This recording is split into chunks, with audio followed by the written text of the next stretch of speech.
السلام عليكم ورحمة الله وبركاته. بعد السلام ضمان ولا لها شرفت له إنه بلا سوق يبقى حفلة سنة دوسيتك ومهسنتهين كون أهانتي وحي رقوبا حتى انكشفوا دوسلوا أم القرى وحوصوا مرحلة كالدول waxaa iskaashade macallimiin iyo waalidiin kuwaasoo u dhabar adeega inay jiil tayada soo saaraan. ilaahay fadligiis maanta waxay ku ahaatee inaan ardadi 11 bilood soo dadaaleen inaan amaalmarin inaan guddoonsiihino ilaahay u sugnaatay. waxaa kaliya nagu filan nabiga calayhi salaatu wasalaam laga wariyey خيركم من تعلم القرآن وعلمه على هذا المغفرة قفكي دين تبرا بختا أمتنا برا على هذا المغفرة حديث النبي عليه الصلاة والسلام آياتها القرآن كان واجرا أحاديث آياتها القرآن كان ويسكت بقيني هذا وحي صوت عبده وحواي إلهي آياتيس القرآن كوحوك يريد ليخرج الذين آمنوا وعملوا الصالحات من الظلمات إلى النور. وحاوى يقف كان أردقا وحاوى يمديو كبحا ظلمات فرقضنو كبحا الدنكي آخر ديس أو كوسها دينت وحبضا أي كاعليسا مركا إن شاء الله تعالى وحان اسكوب برادجهنا إن دينت استعجلوا inaan alxamdulilaahi owlaadayna ku tarbiyeyno sababta ay tahay waxaa waaye kumana sii jirta haddaan waddan qurbaan joogno waddan xaalkiisu ilaahay ogyahaan joognaa marka owlaadayna inaan ku tarbiyeyno inaan ku callimino oon ku barbaarino sababta ay tahay waxaa waaye carruurta haddaan ugu tarbiyeyn diinta islaamka arrimo fara badan oo la soo koobi karin ayaa uga imaan karta. hadli doona hadalka martidaa soo socda oo dad martiyaa ma hadli doona haddana waxaa noogu xigi doona macalinka sheekh maxamed isaaq oo isagana barnaamijina oo wacdi noo jeedin doona insha allah ka faa'iidaysan isku baraarujinta oo usii wado ilaahay subxaanahu watacaala qur-aankiisa kariimka wuxuu nagu yidhi qul hal yastawi aladiina yaclamuuna waladiina laa yaclamuun ma siman yihiin dadka wax garanaya iyo kuwa aan wax garanaynin waa su-aal jawaabteeda waxay noqonaysaa ma silmo. ilaahay markuu ayadaas aakhirkeeda wuxuu ku yidhi innamaa yatadakkaru ulul albaab waxaa waantama oo ilaahay ka cabsado dadka caqliga leh oo asxaabul cuquulka ah. marka inaysan sinin halkaas ayaa macnaha lagu garanayaa. ilaahay aayad kalenta wuxuu ku yidhi subxaanahu watacaala yarfac illaahu aladiina aamanuu minkum والذين أوتوا العلم درجات. إلهي وأكرر درجات ربا أو كونتنا أيه أكرر يعني ذات إلهي رسول كيسرني إيا ولها والذين أوتوا العلم درجات يعني إلهي مرقوا الشارع ذات مؤمنين تينوا سيضا أم أكرر أيها هذا ذات علم لقارعان وسيان والذين أوتوا العلم درجات أيها قارعان درجات أو غيره وسيان علم العلم القرآن يقوم الواحد واجب الكتاب ما هنا يرتضى هي الملك هي المال هي هواك غارق من علم البركيس وغيره ما النبي عليه الصلاة والسلام يقول أنت كان لا يقول طلب العلم فريضة على كل مسلم ومسلمة علم العلم الهدية ولا قطع من كستوى مسلمة هي قبل كستوى مسلمة واجب الكتاب مركا وواجب أن نبرت علمها هذه مرة خاصة أي معناه وحياة العبادة كلها على كل سيد علم الصلاة وكلامته علم يعني لا ربك حالك أو مركز ترى معناه لقدنا لنأتي أي كوكب وهو واجب نفسيا أو نغاية مركا النبي عليه الصلاة والسلام وقوله يطلب العلم ولو بأرض الشيء ما شاء النبي عليه الصلاة والسلام يقول أرمض الشينة ومكاس أولياء هل قراني آد في وفقه وقوله علمك هل الراني وهل ضربة حتى أرشين على الولاد اطلب العلم ولو بأرشين أرشين قبل ما شاء من أدوسي فبينه والنبي عليه الصلاة والسلام ورسول جوليها ولو هكذا لكن الله كان قال له علم مركا علمي سي أو نوع صار وهل الذي ولو هكذا الله كان قال له هذه اليوم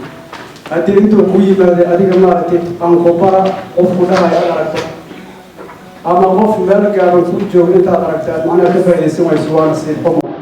والله هذا تبع المتوقع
سيدي الوهي إن أنا هيسنا معلم تلقات ولا أقوم ولا قرآن علوم تيسا وإلما هسيبنا أكثر أخرى وأنا مهم فرصة سبب لي فاعل يستوى أنا ذا يعمل محايا لي سيد ضبط كأني ما كان جونا معلمين تلوه الجري هل كان الله مهرب سيدو كان وقت تجينا دوسي أنت بدل ما دام المسؤولية أو لكن أدمنون مشغول سيئة إذا مسخير في البلد تاعي marka waxaan markaa fursad weyn oo ilaahay inoogu deeqay qof alla qofkii awoodana inuu uga faa'iideeyo ilmihiisa wax walbana waxay ka baxaan cilmiga diinta qofku markuu barto jiritaanka ilaahay qur-aankiisa iyo shareecadiisa nolosha adduunya mid aakhira way u sahlanaanaysaa albaabadana way isu furahayaan hadda markii dalkeena burburay oo iskuulladii la dhigan jiray meeshay ka baxeen oo dad badan oo iskuulla dhigan ay soo baxeen markii qurbaha la yimid dadkii diinta soo yara bartay halkan markii yimaadeen u fuudaatay inay luqada iskuulishka iyo cilmiga kala adduunyada ay bartaan maxaa yeelay waxbarashadu waa isku asal ama waxa la baranaya cilmi adduunya ha noqdo ama mid aakhira ha noqdo ka diinta waxbarasho waa waxbarasho haddaad barato sida loo qoro sida loo akhriyo cilmi kasta oo asna wuxuu noqonayaa mid la akhriyo la qoro marka kuu sahlanaanaya qofkii marka jeclaa oo diinta iska bartay markuu meel kale tagay oo culum kale u baahday si dhib yar buu ku baranaya qofkii laakiin yiri aniga wadaad miyiga wadaadada man ka dhageysan waxaan u baahanay diinta wuxuu noqonayaa qof wax u baran markuu meel yimaado marka meel wax bilaabo male qof mar hadduu weynaado maskaxdiisa waa cuslaani marka saas aad muhiim u tahay ilmaha markay yar yihiin dhowr sano ay gaaraan qur-aanka iyo qaybaha kala duwan diinta hadday inta tabartooda khasab maaha wax badan in lagu guro khasab maaha qur-aanka dhan in la xifdisiiyo laakiin waxaa muhiim ah in yar oo isticmaali karaan u baahan yihiin ay ku tukadaan sida loo qoro sida loo akhriyo qur-aanka iyo luqada carabiga intaa inay bartaan mar alla markay weynaadaanna wixii loogu darahayo ay la sii socoto marka halkan ku badan maayo aad baan u faraxsanahay xafladan aan kasoo qayb galay waxaan aad u jeclaan lahaa in macallinka la garab istaago la taageero niyadda loo dhiso maxaa yeele shaqo culus ku hayaan waad ogtihiin ilmaha halkan qur-aanka lagu baro markii la yidhaahdo kun jeer bay ka culusan xag qur-aanka ugu bari jiray maadaama uu dul qaatay oo dadaal badan iyo sacrifice badan u sameeyey waa in la dhiirigeliyo waa in la garab istaago sidoo kale waa in laga saacido ama laga garab qabto siduu ilmaha u jeclaysiin lahaa inay qur-aanka inay bartaan oo dugsiga yimaadaan ay u jeclaan lahaayeen arrintaa iyada waa muhiim hadduusan taageero ka helin waalidka way ku adkaanaysaa keligii kuma soo bixi karo waayo waxyaaba badan oo adduunyada ku saabsan ayaa dalka buuxa oo qofka mashquulinaya ilmaha basiiba marka si maaragtay macallinkan ay u fududaato ilmahana meesha ay usoo giirradaan inay yimaadaan dugsiga qur-aanka ay u faa'iidaystaan oo waqti idinba ugu helaan waa in macallinka la garab istaago oo la taageero wixii u baahan yihiin weydiisto waxay rabtaba ha noqoteen intaasaan kusoo koobaya aad baad mahadsantiin asalaamu calaykum waraxmatullah salaamta bacdi waxaan ka urdaanayaa xilligii labadeen bilaabi lahaa inaan ima aan soo yara tahay sababtoo ah roobka nagu daayo waxaa jirta laba kooxood kubad ciyaar ay ku waawadaay ku yaryar ama sanad kale ardayda yaa waqtigii nagu yara dheeraaday hawl kalena saacad fasaxan ka qaatay iyadana oo sii carari doona laakiin waxaan idin sheegay labadii kooxood way soo badiyeen marka waxaan dhahay marka meesha laftirkeeda kama lacan karo intaas waxay ahayd in howldhaca waxaan rabaa inaan si kaliya laaba ugu hadceliyo laba group ama laba jamaaco meesha joogta macalin cabdullaahi iyo macalin axmed maxamed isaaq oo labadaba maaragtay maanta macno gaar ay ugu fadhiya laakiin waxaan malaynayaa inay iyagu macno gaar ay ugu fadhin lahayn haddaydan ay dadku daba joogin ayna gadaal kasoo riixeen marka hadda ilaahay kasoo koogtan ugu weyn idinka ayaa iskale hawl group baan isla soo maray marka waqti ma xasuusto laakiin waxaan malaynayaa in hadda sanad iyo dheeraad kasoo wareegtay mujtamac kasta oo ku nool koob ama meel dal ha noqdo gobol ha noqdo xaafad ha noqdo wuxuu leeyahay sumado haybado iyo afkaar wuxuu leeyahay mabaadi uu aaminsan yahay mujtamacana soomaaliya ku hadlaan mujtamacana soomaaliyeed waxaynu nahay mujtamac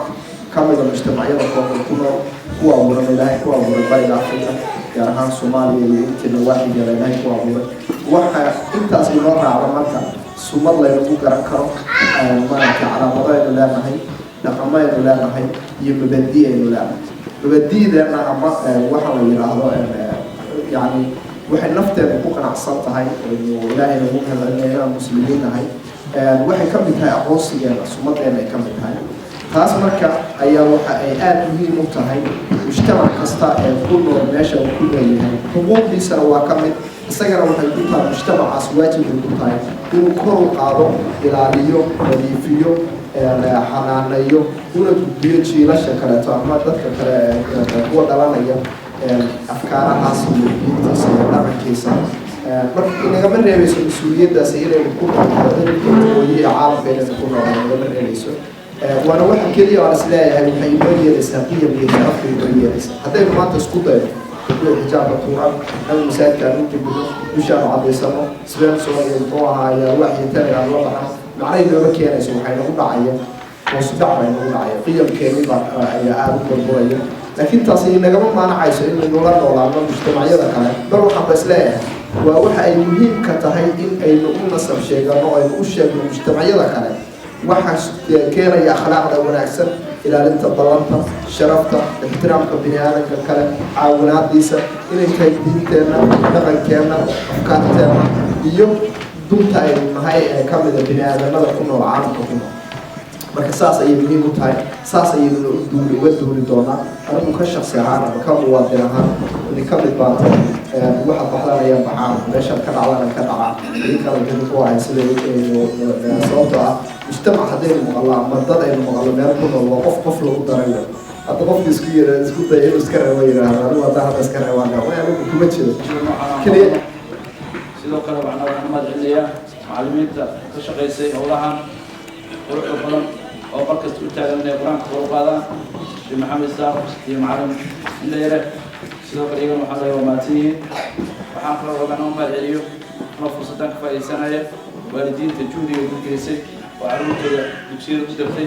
oo markasta daba taagan oo jecel inay baraarujiyaan oo ilmahooda ay noqdaan kuwa qur-aanka yaqaano xaafidiina maarata kuwaas waan mahadcelinayaa waxyar waxaan rabaa inaan maarata aan hal tusaale ka dhiibo ama fikradeena aan ka dhiibo qur-aanka anoo macnaa dadka u bandhigaya guri qur-aanka looga dhaqmo iyo guri aan qur-aanka looga dhaqmin haddii aad fiiriso isku sii dhigaa dhibaatooyinka ku kala jiraa say u egyihiin guriga dhibka badan qolada dhibaatada badan ku sugan waa kuwee waayo runantii kuwa qur-aanka dayacay dhibaato badan ay ku sugan yihiin marka runantii waxaan leeyahay dadka qur-aanka har iyo habeen barta dadka qur-aanka kor u qaada intaba waxaan leeyahay maarata isheeg ammaan ayaan dirayaa waxaan leeyahay ilaahay ajri xasaan baan ka siiyo inta wax bartay sidoo kale iyo inta garab siisaba runantii waxyar shalay iyo daraad waxaan ka qayb galnay ijtimaac ay 2,000 qofood isugu timid oo niishooda ka dhacay waddankan Sweden magaalada Puntland waxay ahayd magaalada ugu tiro badan dadka ka soo qayb galaya taasna waxaa gaarsiiyey macallimiinta markasta maaragtay shaqo taagan inay dadka baraarujiyaan oo diinka ay baraan dadkaas ayaa maaragtay iska leh iyo culimada diinka markasta u taagan magaalada Puntland runtii markii sheeg waalidiintuna sidoo kale gacan ay ka geysteen intaas marka waxa weeye sheegay markasta waxaan leeyahay sida Bashiir oo kale waa jiyo Puntland waxa waaye furaha waaye anaga baanta waan Soomaali joogi jirnay waxaan dhigi jiray xanuunkan marka iskuulka la geenayo jus ama waan soo dhameeya waa maxay ujeedada saas oo dhaay waa maxay naas maxaa ka dareemi kartaa waxaa ka dareemi kartaa inuu qofka Quraanka uu maskaxda u furayo macna qasab ka dareemi kartaa marka waxaan leeyahay Quraanku waa maskaxda u furaya laftigeeda ilmaha yarka ayaan ugu haleynay dadka waaweyn laftigooda waa inay Quraanka bartaan waalidku markay Quraanka barto canugan Quraanka waa barnaya ku daynaya laakiin ma kaliya inaa canuga kaliya loo dugsiga aad oo Quraanka akhri canuga waxa waa tusaale adiga oo adiga waalidka waa akhrisaa waa inuu ku arkaado Quraanka akhrinaysid isaguna waa akhrinaya haddii aadan sameyn jirin intaas waxaan soo jeedinaa inaad arrintaas aad samaysaan dhammaanteen aniga waan ugu horeeyo inaan carruurta la hadlaya waalidiinta mas'uuliyad baa saaran quraanku waa ashraful wax ilaahay keena waxa ugu sharafta badan sida noo sheegay waa kalaamullaahi weeye marka waa inay ka duwanaadaan ardada iyo carruurta quraanka baratay carruurta kale caadi waa inay ka duwanaadaan asiib xumo annaga ilmahayni oo quraanka yaqaano lagu soo barbaariyay ma sha Allah waxaa nasiib xumo noqonaysa haddii ay noqdaan carruurta ugu akhlaaqda xun iskuullada ama magaalada waxna marka la yiraahdo bay'adda iyo bannaankii wax la mid waa khatar waay arrinta ayada waxaa rabaa in ku daydaa magaalada la yiraahdo ma sha Allah waa dad Soomaaliyeed muslimiin way quraanka yaqaana waxay wada badan yihiin waa quraanka dartiis saas oo dhaan laakiin naga sheegto afka gacanta la saaro la dhaco ilaahay ku soo aadi waa nasiib xumo waa khatar waay arrinta ayada waxaa is leeyahay dhibka ha joojiyaan markasta hala soo xasuusto quraanka ma sha Allah quraanka baratay macallimiintana waxaan ku dari lahaa xoogaa bal siirada iyo loogu dardar xoogaa fasilka iyo xoogaa loogu daro si ay u fahmaan insha Allah tacaala mas'uuliyadda saaran quraanka wuxuu ka rabay waxaan kaloo ku dari lahaa hadda waxaan ku jirnaa xilligii waxaa la galay xagaaga sabir waaye waa mararka ugu darna suuska soo sheegtaan meelaha kubadda la ciyaara meelahan derbiyada lagu garaacaa muraayada la jibiya laga yaabaa hadhow marka la fiiriyo kulli arday fara badan oo kulli quraan dhigata waa wax sameynay khatar waa marka hadana ugu soo noqonaysa marka bal anagoo soo kaashanayna insha Allah tacaala meelaha loogu talagalay in lagu ciyaaro aan ku ciyaarno meelaha kale haddii gacmaha la isku dhiibi karo kulli carruurta ma joogayaan waan ogahay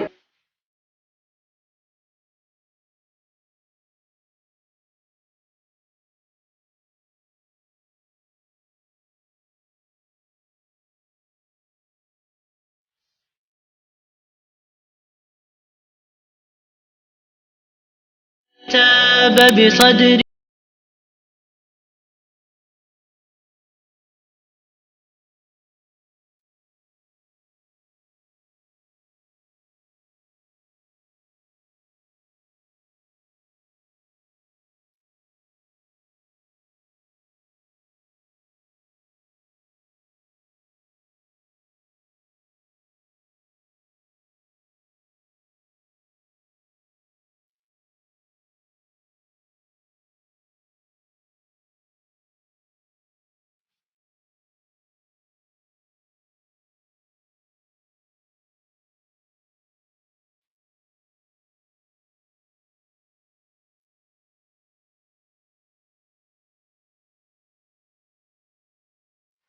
إلى نغرقا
تاب بصدره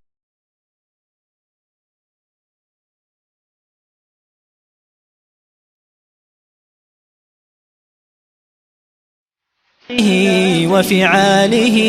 فيه الفؤاد تعلقا وتلاه في جنح الدجى متدبرا والدمع من بين الجفون ترقرقا هذه صفات الحافظين كتابه حقا فكن بصفاتهم متخلقا يا حافظ القرآن رتل آيه فالكل أنصت للتلاوة مطرقا يا حافظ القرآن لست بحافظ